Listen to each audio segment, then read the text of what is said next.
Hello everyone, welcome to BPSC network YouTube channel. जैसा कि आपने हाल ही में न्यूज़पेपर में देखा ही होगा कि बिहार में जो कैबिनेट मीटिंग हुआ उसमें 7 विभिन्न विभागों में 4,863 पदों के बहाली के लिए मंजूरी मिल गया है। तो आइए जानते हैं किस विभाग में कौन सा पद है, कितने पद है, और साथ में ये भी जानेंगे कि कौन सा भर्ती और आगे आने वाला है। जैसे कि कुछ अलग अलग डिपार्टमेंट में जो वैकेंसीज़ हैं वो इसमें अभी दिखाया नहीं गया है, लेकिन वो आने वाला है, वो भी आएगा। ठीक है, तो ये काफ़ी अच्छा मौका है आपके लिए। तो इस वीडियो को आप अंत तक ज़रूर देखेंगे और हमारे अभी यूट्यूब चैनल को अभी तक आपने सब्सक्राइब नहीं किया है तो आप उसे प्लीज़ सब्सक्राइब करेंगे, इससे आपको काफ़ी फ़ायदा होगा। एक तो हम सबसे सटीक और सबसे सही अपडेट देते हैं जो कि कम समय में होता है। दूसरी बात, आपका जो भी प्रॉब्लम है उसे हम एड्रेस करते हैं। जैसे कि अभी जो पिछला वीडियो है जिसमें OTR से संबंधित बताया गया था, उसके बाद नोटिफिकेशन को डिकोड करना, उसे समझाना कि आप इस एग्ज़ाम का जो एलिजिबिलिटी है उसे आप मैच कर रहे हैं या नहीं कर रहे हैं, आप इस एग्ज़ाम की स्ट्रैटेजी क्या होती है। कोई भी इम्पोर्टेंट एग्ज़ाम का जो नोटिफिकेशन का जो डिकोड करने का जो सीरीज़ है वो हम लेके आ रहे हैं लगभग, जिसमें हम लोगों ने लगभग 10 एग्ज़ाम का नोटिफिकेशन को अच्छे से डिकोड किया है, उसकी स्ट्रैटेजी को बताया है, तो आप उसे देख सकते हैं। तो ऐसे कंटेंट के लिए आप हमारे चैनल को ज़रूर सब्सक्राइब करेंगे, आप बेल आइकन को प्रेस करेंगे और नोटिफिकेशन को ऑन रखेंगे, जिससे क्या होगा कि हमारी तरफ से कोई भी वीडियो आएगा जिसे आप जल्दी देख पाएंगे। और आपका कोई भी डाउट होगा आप कमेंट सेक्शन में ज़रूर बताएंगे। हमारे तरफ से मोस्ट ऑफ़ द कमेंट्स का रिप्लाई किया जाता है क्योंकि आपका कोई डाउट ना हो।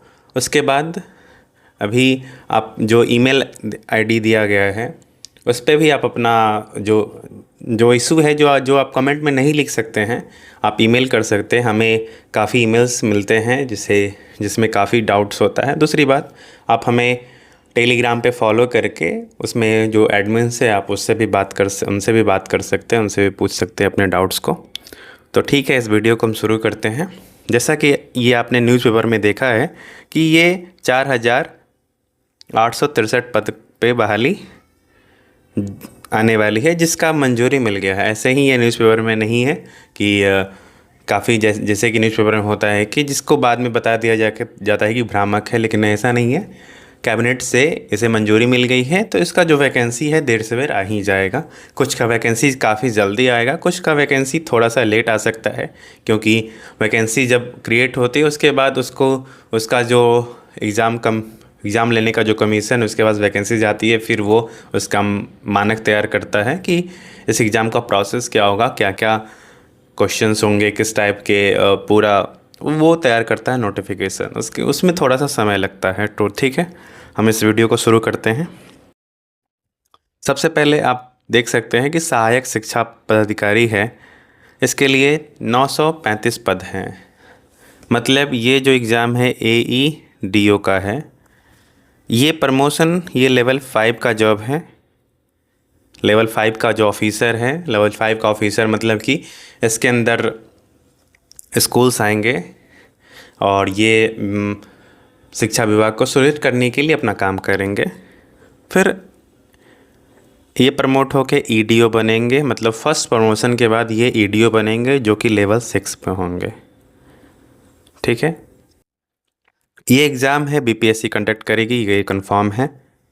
दूसरी बात, बिहार राज्य शैक्षणिक आधारभूत संरचना विकास निगम के संचालन हेतु 818 पद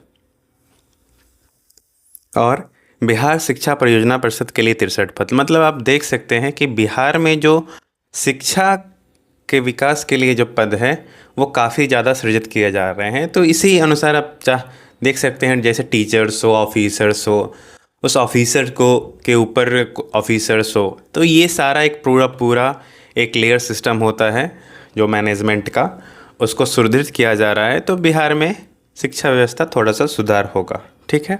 दूसरी बात, भू संपदा पदाधिकारी के लिए 2 पद और सहायक भू संपदा पदाधिकारी के लिए 38 पद।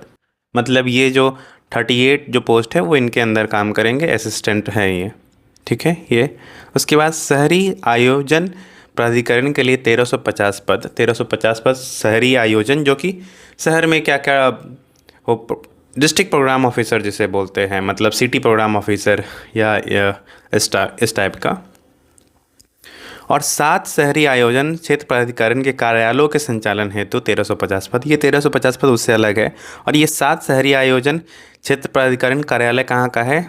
बोधगया जी, गया जी, राजगीर, बिहार शरीफ, आरा, मुजफ्फरपुर और सहरसा, जिसे आप यहाँ से देख सकते हैं। ठीक है। उसके बाद बिहार राज्य जीविका निधि साख सहकारी जो संघ लिमिटेड है, जो कॉपरेटिव्स है, उसके लिए 635 पद है, 653 पद है। महिला एवं बाल विकास निगम के लिए 390 पद है। और बिहार लोक सेवा में आशुलिपिक 15 पद। आशुलिपिक स्टेनोग्राफर बोलते हैं। ठीक है। स्टेनोग्राफर का जो वैकेंसी 15 पद आएगा। 390 जिसमें विकास निगम से डीपीओ ये सब जो होता है उसके लिए ये सब।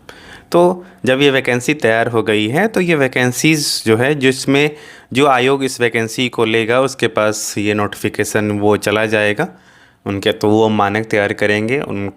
उसके बाद एग्ज़ाम पे चर्चा करेंगे, एग्ज़ाम में क्या क्या पूछा जाए, उसके बाद ये वैकेंसी आपको देखने को मिल सकती है। इसके अलावा आप देख सकते हैं कि बिहार में कुछ वैकेंसीज़ जो आने वाली है, जैसे बीपीएससी में TRE 4 वैकेंसी आने वाली है, जो कि जुलाई में आपको विज्ञापन देखने को मिल सकता है।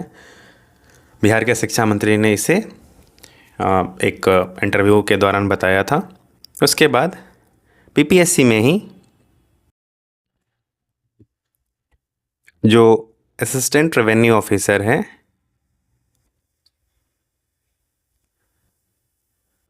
उसके बाद अर्बन वेलफेयर ऑफिसर, हो सकता है इसका नोटिफिकेशन आपको नेक्स्ट मंथ मतलब जुलाई के आसपास आपको देखने को मिल जाए, ऐसा हमारा अनुमान है। उसके बाद AEDO की जो वैकेंसी है, AEDO की जो बहाली है, जिसे आप जानते ही हैं, जो प्रमोट होकर EDO बनेंगे। EDO के लिए कोई एग्ज़ाम नहीं होगा, AEDO ही प्रमोट होकर EDO बनेंगे। ये लेवल 5 पे हैं, ये लेवल 6 पे हैं, ये ऑफिसर्स का पोस्ट है। ठीक है। उसके बाद जैसे कि आपको पता होगा कि जो बिहार दरोगा में 1800 सीट है, बिहार दरोगा में, बिहार SI जिसे बोलते हैं, उसमें 1800 सीट आने वाला है। उसके बाद BSSC CGL 4, ये वैकेंसी काफ़ी लेट हो चुकी है, काफ़ी ज़्यादा इस पे अभी डिले हो चुका है। कुछ लोगों ने बोला था कि ये जो वैकेंसी है 2024 में हो जाएगी, फिर उसके बाद उन्होंने एग्ज़ाम डेट के बारे में बता दिया था। ऐसा कोई न्यूज़ ऑथेंटिक नहीं है। हमारे द्वारा हमेशा ऑथेंटिक न्यूज़ जो होता है वही डाला जाता है। तो आप हमें ऑथेंटिक न्यूज़ के लिए और कोई भी सटीक जानकारी के लिए, सही जानकारी के लिए और सबसे कम समय में आप मुझे और आप हमें फॉलो कर सकते हैं। और दूसरी बात कि ये जो वैकेंसीज़ है ना, ये डिले होगी लेकिन वैकेंसी आएगा, देर सवेर आए लेकिन आए। इसलिए आप क्या करिए, आपके पास बस एक ही ऑप्शन है, पढ़ाई का। आप जब तक पढ़ाई नहीं करेंगे तब तक आप जो जितना भी वैकेंसी आ जाए, लाख वैकेंसी, 2 लाख भी वैकेंसी आ जाए, तो भी कोई मतलब नहीं है जब तक आप नहीं पढ़ेंगे। ठीक है। तो ये थोड़ा सा चुनाव का वर्ष है, एक इलेक्शन ईयर जो है, इलेक्शन ईयर में काफ़ी ज़्यादा वैकेंसी आती है, क्योंकि जो इलेक्शन का जो समय होता है उसमें जो नियुक्तियाँ होती है वो काफ़ी तेज़ कर दी जाती है। तो जब इलेक्शन ईयर में यदि आपका सिलेक्शन हो गया, इलेक्शन का मतलब सिलेक्शन, सिंपल। हम लोगों ने ये हमेशा सुना होगा कि इलेक्शन है, जिस साल इलेक्शन है उस साल आपको सिलेक्शन ले लेना है। तो आप अच्छे से तैयारी कीजिए, क्योंकि आपके पास जो हार्ड वर्क है ना, उसका कोई विकल्प नहीं है। यदि आपको लगता है कि आप पढ़ाई नहीं कर पा रहे हैं तो आप अपने पेरेंट्स से बात करिए, अपने गार्जियन से बात करिए, उनको देखिए कि उनकी क्या ज़रूरतें हैं, उनके पास अच्छा रहने का घर है या जो भी वो डिज़र्व करते हैं उनके पास है या नहीं है। आपको पढ़ाई का मोटिवेशन मिल जाएगा। मोटिवेशन कभी बाहर से नहीं मिलता, आपके अंदर मिलता है। मोटिवेशन आपके अंदर ही है, कोई आपको मोटिवेट नहीं कर सकता आपके अलावा। बाकी आपको मेरी बात अच्छी लगती है तो आप हमें ज़रूर फॉलो कर सकते हैं, बीपीएससी नेटवर्क यूट्यूब चैनल को सब्सक्राइब करके, इसके टेलीग्राम को सब्सक्राइब करके। आप हमें यूट्यूब पे, टेलीग्राम पे, ट्विटर पे, व्हाट्सएप पे, इंस्टाग्राम पे और फेसबुक पे फॉलो कर सकते हैं। आप हमें ईमेल कर सकते हैं। आप नेटवर्क, बीपीएससी नेटवर्क के सभी एडमिन्स को अपने मैसेज को, कोई भी डाउट हो आप मैसेज करके उनसे पूछ सकते हैं, वो ज़रूर रिप्लाई करेंगे। तब तक के लिए आप पढ़ाई कीजिए और थैंक यू सो मच। पढ़ाई का कोई अल्टरनेटिव नहीं है, इस बात को ध्यान में रखेंगे तब आप पढ़ सकते हैं। आपको 8 आवर पर डे पढ़ना ही है। एक टाइमर, मैं आपको एक चीज़ बताता हूँ। आप एक टाइमर बाय कर लीजिए। एक टाइमर आता है जो आपको जितना देर आप पढ़ेंगे उतना देर ये टाइमर चलेगा। आप जैसे ही किसी काम के लिए उठ रहे हैं टाइमर बंद करेंगे, इसे याद से उस चीज़ को एक डायरी में लिखेंगे। डायरी को हर महीने कैलकुलेट करेंगे कि आपने इस महीने कितनी पढ़ाई की है। आप एक टाइमर बाय कीजिए, 100, 200, 150 में, 200 में मिल जाएगा आपको। ये आपका लाइफ सुधार सकता है। ये जो टाइमर है ना, ये आपका लाइफ चेंज कर देगा पूरी तरह से, कम्प्लीटली। बिकॉज़ ये आपके जिस दिन आपके ये रूटीन में फिट हो गया टाइमर, इन योर रूटीन, काफ़ी सारे स्टूडेंट्स हमें भेजते हैं कि उन्होंने इतना पढ़ा है, इतना पढ़ा है। वो रिपोर्ट तैयार हो करके भेजते हैं, एक्सेल रिपोर्ट है या कॉपी पे, कहीं पे भी रिपोर्ट तैयार करिए। इससे आप काफ़ी मेहनत कर सकते हैं, मेहनत से पढ़ सकते हैं। बिकॉज़ लोग बोलते हैं कि एग्ज़ाम लाइफ नहीं है, लेकिन एग्ज़ाम आपका लाइफ सुधार सकता है। यदि सिलेक्शन हो गया तो इलेक्शन में सिलेक्शन लीजिए। बाकी ऑल द बेस्ट।